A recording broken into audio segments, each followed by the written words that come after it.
Hoy día en China la Iglesia mira hacia adelante con la esperanza. La Iglesia quiere que los cristianos chinos sean cristianos en serio y que sean buenos ciudadanos.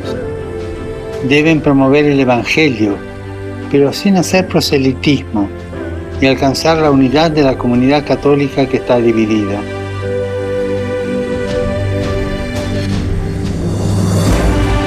Recemos juntos para que la Iglesia en China persevere en la fidelidad al Evangelio y crezca en unidad. Gracias.